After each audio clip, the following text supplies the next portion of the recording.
World News Program coming to you live from Algiers. I'm Miriam Zian, and these are your headlines.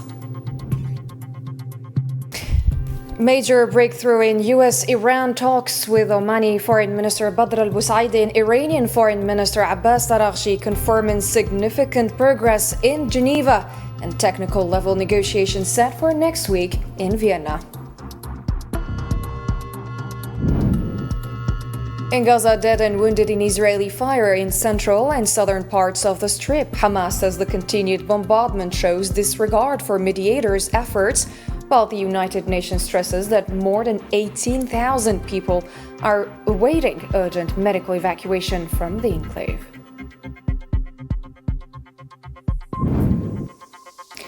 On developments in Sudan, the United Nations reveals that the number of civilian deaths has more than doubled in 2025.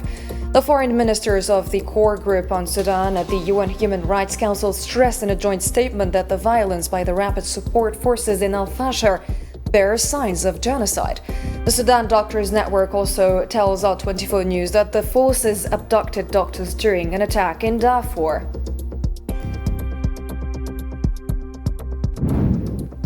On the war in Ukraine, dozens wounded in a Russian attack on various Ukrainian regions. The Ukrainian and U.S. delegations hold a new meeting in Geneva, and President Volodymyr Zelensky expects the talks with Russia and the United States to pave the way for a leaders' meeting.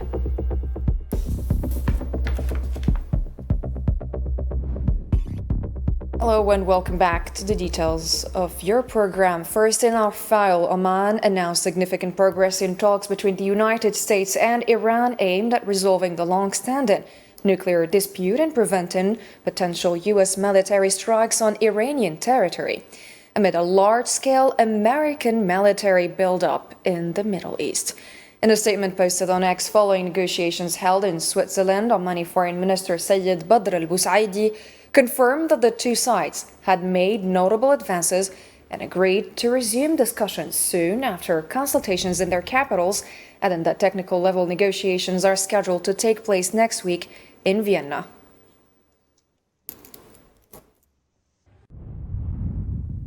We have finished the day after significant progress in the negotiation between the United States and Iran. We will resume soon after consultation in the respective capitals. Discussions on a technical level will take place next week in Vienna.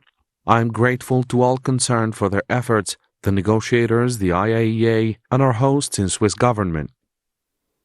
The Iranian Foreign Minister Abbas Araghchi said Tehran achieved good progress after several hours of intensive negotiations, adding that serious discussions have begun on the key elements of a potential deal, including nuclear issues and the removal of sanctions. He added that it was decided that the next round of talks will be held soon, possibly in less than a week. I can say that we made good progress after several hours of intensive negotiation. We have started serious discussions about elements of a deal, both in the field of nuclear issues and the removal of sanctions. We agree that technical teams start technical work in the IAEA in Vienna on Monday. It was decided that the next round of talks is held soon, maybe in less than a week.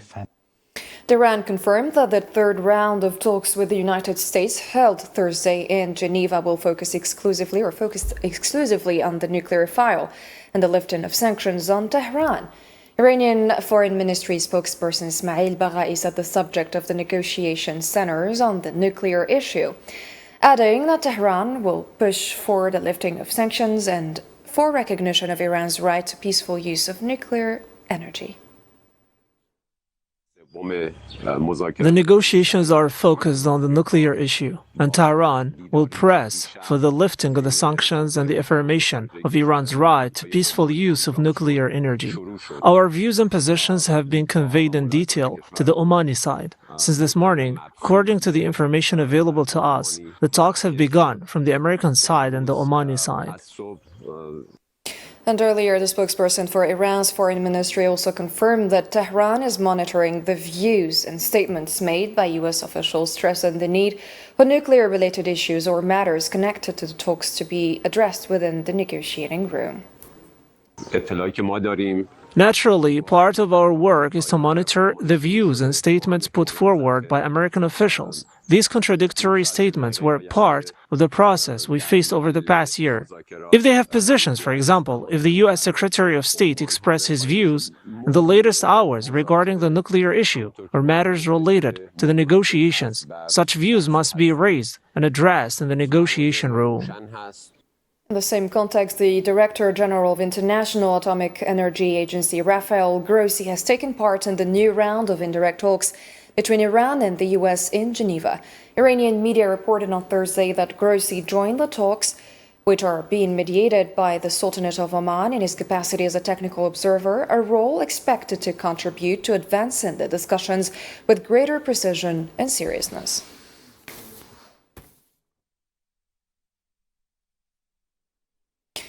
U.S. Secretary of State Marco Rubio considered Iran's refusal to discuss its ballistic missile program to be a very serious problem. Speaking at a press conference in St. Kitts and Nevis in the Caribbean on Wednesday, Rubio confirmed that U.S. President Donald Trump prefers diplomatic solutions with Iran, noting the need to address other issues alongside the nuclear program. I want you to understand, and everyone should know, that Iran poses a very grave threat to the United States and has for a very long time. They are in possession, first and foremost, after their nuclear program was obliterated, they were told not to try to restart it, and here they are. You can see them always trying to rebuild elements of it. They're not enriching right now, but they're trying to get to the point where they ultimately can. He also stated that Iran poses a serious threat to the United States, citing its arsenal of ballistic missiles, and warned that Tehran is on a path toward acquiring weapons that could eventually reach the United States. Iran possesses a very large number of ballistic missiles, particularly short-range ballistic missiles that threaten the United States and our bases in the region and our partners in the region. They possess these conventional weapons that are solely designed to attack America and attack Americans if they so choose to do so. And in occupied Palestine, 3 Palestinians were killed and others wounded on Thursday by Zionist gunfire and airstrikes in eastern Gaza City and in Khan Yunis in the southern part of the Strip. According to Palestinian news agency, Zionist warplanes targeted a group of civilians in Al-Mahata Park in Al-Tufah neighborhood, northeast of Gaza City, killing 2 people and injuring others. Meanwhile, Nasser Medical Complex or hospital reported 1 fatality from Israeli gunfire outside areas under Israeli control in the city of Khan Yunis.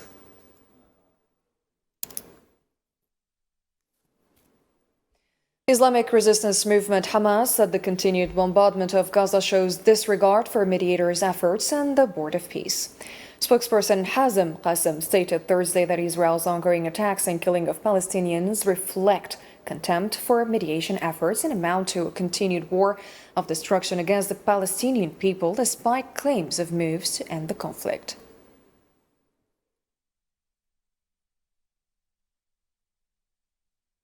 The United Nations confirmed that more than 18,500 patients and wounded people in the Gaza Strip, including 4,000 children, remain in urgent need of medical evacuation to receive treatment outside the territory amid the near collapse of the healthcare system. At a regular press conference in New York on Wednesday, UN Secretary General spokesperson Stéphane Dujarric explained that restrictions imposed on crossings, along with the severe slowness of medical coordination procedures, are putting thousands of lives at risk. Colleagues at the World Health Organization have facilitated the evacuation of more than 740 patients, including 432 children, through the Karim Shalom Karim Abu Salam crossing, as well as the Rafah crossing. However, over 18,500 patients, including 4,000 children, still urgently need medical evacuations. Stéphane Dujarric also stressed the need to open medical referral channels to hospitals in the occupied West Bank and East al-Quds to expand the acceptance of patients by other countries in order to save lives. WHO also urges a reopening for medical referrals to the West Bank, including East Jerusalem, for greater acceptance by member states for treatment abroad and for ensuring that patients are able to return to Gaza after their treatment is completed.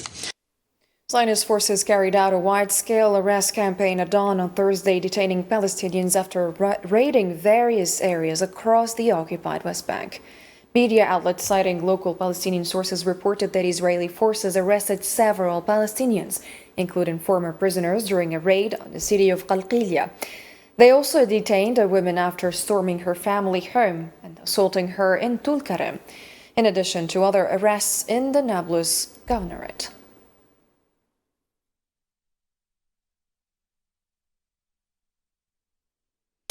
UN High Commissioner for Human Rights Volker Turk said that the number of civilian deaths in the ongoing war in Sudan in 2025 has more than doubled compared to 2024, noting that 11,300 people have been killed, excluding the missing and unidentified bodies. Speaking at a press briefing in Geneva on Thursday, Turk attributed the sharp rise in civilian casualties in Sudan to the rapid support forces and what he described as their foreign backers.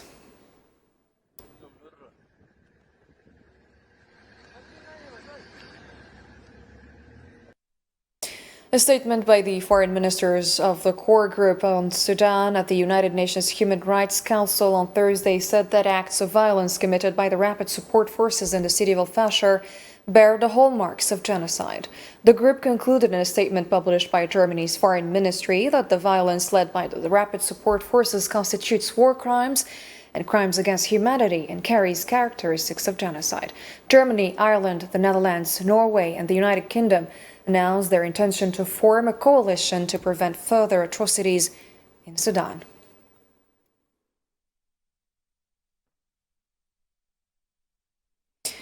The Sudan Doctors Network accused the so-called rapid support forces of abducting and detaining a number of doctors during their recent ground and aerial assault on the Mutaira area in Darfur. In statements to All 24 News on Thursday, the network spokesperson Dr. Muhammad Faisal said that rapid support forces stormed the only healthcare center in the area and abducted the medical staff, whose fate remained unknown. He added that dozens of civilians are being killed daily as a result of RSF attacks on Sudanese towns and villages. Several days ago, the Rapid Support Forces stormed the Mustariha area in Darfur and committed numerous violations against the citizens there. The RSF also targeted and destroyed the only health center in the town and arrested the medical staff working there. They remain detained to this day. We have no information about their fate. We hope that they are safe. The RSF's continued violations against towns and villages have sadly become commonplace. We're losing dozens of innocent lives every day. At least 25 people were killed in two separate attacks in Adamawa State in northeastern Nigeria, according to local sources cited by AFP on Thursday.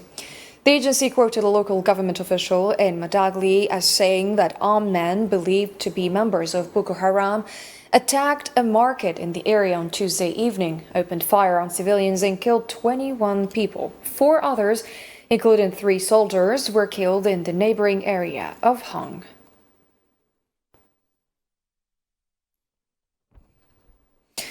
The Sahrawi Arab Democratic Republic marks on Friday the 50th anniversary of its founding proclamation, a historic milestone in which the Sahrawi people renew their commitment to their legitimate right to self-determination and independence. The occasion, observed annually on February 27, reaffirms the continuation of the struggle against what they describe as Moroccan occupation until the full sovereignty is achieved and international legitimacy resolutions are implemented. They reiterated that a self-determination referendum remains the only solution to end the conflict in Western Sahara, which is classified by the United Nations as a decolonization issue. The 50th anniversary comes amid renewed calls to end Moroccan control over Western Sahara, halt human rights violations in the occupied territories, and secure the immediate and unconditional release of all Sahrawi political prisoners held in Moroccan prisons.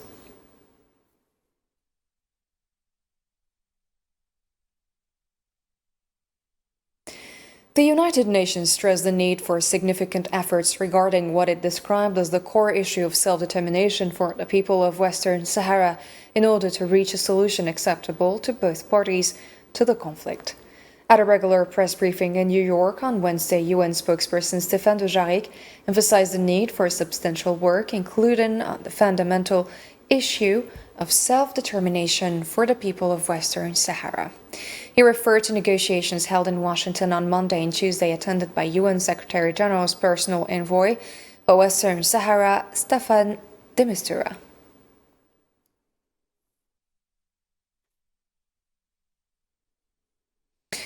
In other news, Ukrainian authorities announced on Thursday that Russia launched an overnight attack using missiles and drones, damaging several residential buildings and injuring 26 people in eastern and southern Ukraine.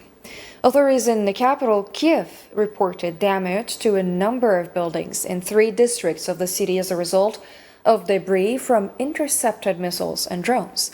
Kharkiv Regional Governor Ole Sieniubov said on Telegram that at least 14 people were injured in the region, adding that the city was targeted by 2 missiles and 17 drones. Zaporizhia Governor Ivan Fedorov stated that at least 7 people were wounded in the attack and that Russian drones damaged 19 residential buildings. He added that heating was cut off to 500 homes due to infrastructure damage.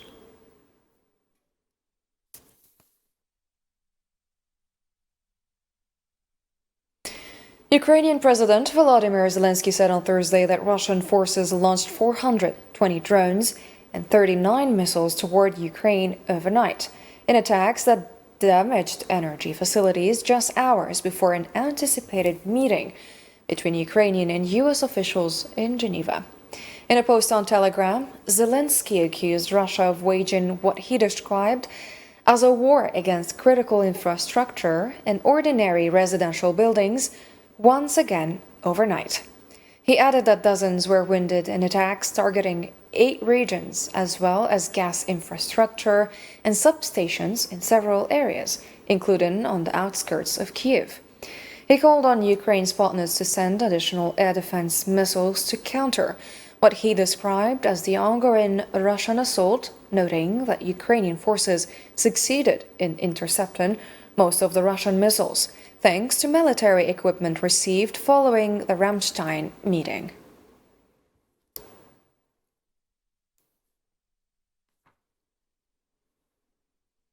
Russian Foreign Minister Sergei Lavrov indicated that Moscow is not in a hurry to reach an agreement to end the war in Ukraine. In remarks to Russian state media on Thursday, Lavrov said work is ongoing to accomplish objectives and that Russia has set no deadlines for ending the war.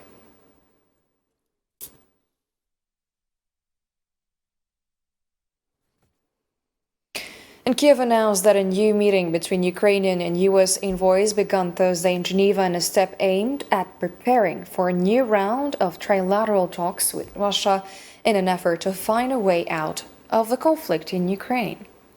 Head of the Ukrainian negotiating delegation, Rustem Umerov, wrote on his account on X that the meeting with the U.S. delegation was held in presence of U.S. envoy Steve Witkoff and Jared Kushner.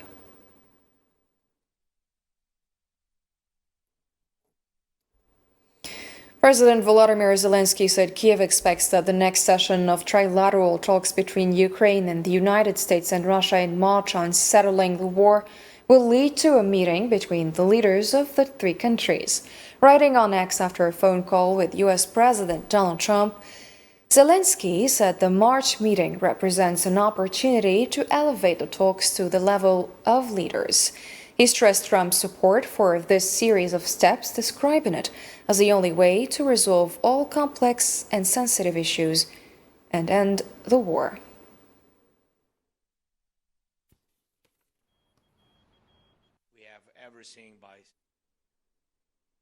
China described the visit of German Chancellor Friedrich Merz to Beijing as fruitful, affirming that it will usher in a new chapter. Chinese Foreign Ministry spokesperson Mao Ning said on Thursday that Chancellor Merz's visit was fruitful and meaningful, stressing Beijing and Berlin's commitment to maintaining their bilateral relations and their efforts to resolve differences properly.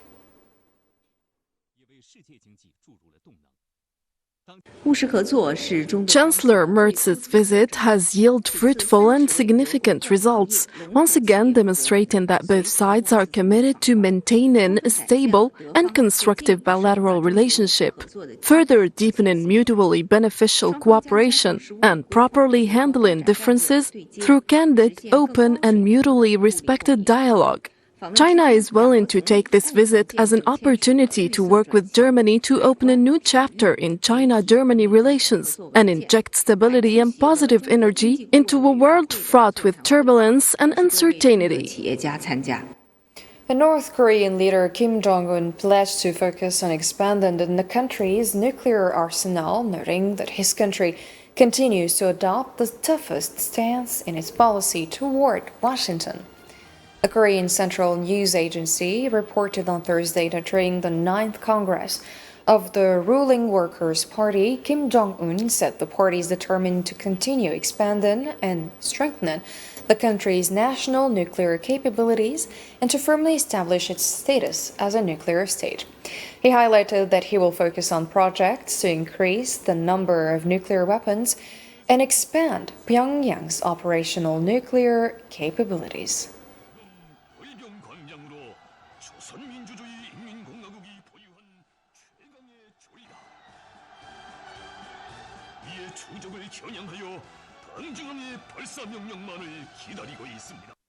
The end of our program. Thanks for watching. See you tomorrow.